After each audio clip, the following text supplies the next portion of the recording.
TikTok ist einfach gebannt worden. Aber nur in Amerika. Ich weiss nicht, ob da draussen welche Leute das Red Note kennen. Das ist so eine ganz neue Plattform, die so ein bisschen TikToks ersetzen aber von China. Die Leute haben Duolingo abgeladen, sodass die Server abgestürzt worden sind, weil sie jetzt Chinesisch lernen.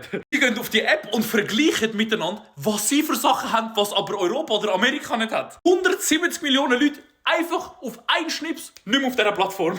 Ganz ehrlich, wer von euch hat es abgeladen, das Red Note? Schreibt es mal in den Kommentar. Aber ehrlich, es ist wirklich lustig zum Zuschauen. Jeder Amerikaner dort hin und vergleicht jetzt, wie was aussieht. Ich bin jetzt auch mal eine halbe Stunde auf Red Note unterwegs gewesen. Und ich muss sagen, es ist wirklich lustig. Man vergleicht sogar Medikamente oder irgendwie ganz andere Sachen. Wirklich alles vergleichen. Busfahrkarten, wie viele Krankenhäuser, Versicherungen, wie das alles dort abläuft. Für all die Nachrichten, die mich jetzt fragen, hey Max, wie sieht es aus mit deinem Livestream und pipapo? Ich gehe nicht davon aus, dass es bei uns in der Schweiz oder in Europa allgemein gebannt wird. Ich weiss nicht, wer hat das Interview gesehen mit diesen ganzen Fragen von diesen Senatoren? Oder der TikTok-CEO, wo sie fragen, hey, wenn du Flugmodus hast im Flug, können wir mit dem Flugzeug kommunizieren. Also, ich weiss nicht, ob das irgendjemand gesehen hat, aber ich glaube, Amerika braucht einfach ein bisschen Zeit, bis sie checken, ja, okay, es ist schon ganz okay. Vielleicht mit ein paar Einschränkungen läuft das schon, aber ich glaube, wir müssen da keine Angst haben. Was sagt ihr dazu? Schreibt es mal in die Kommentare und lasst mich auch wissen, ob ihr Red Note abgeladen habt. Oder ob ihr jetzt einfach auf Insta oder so switcht.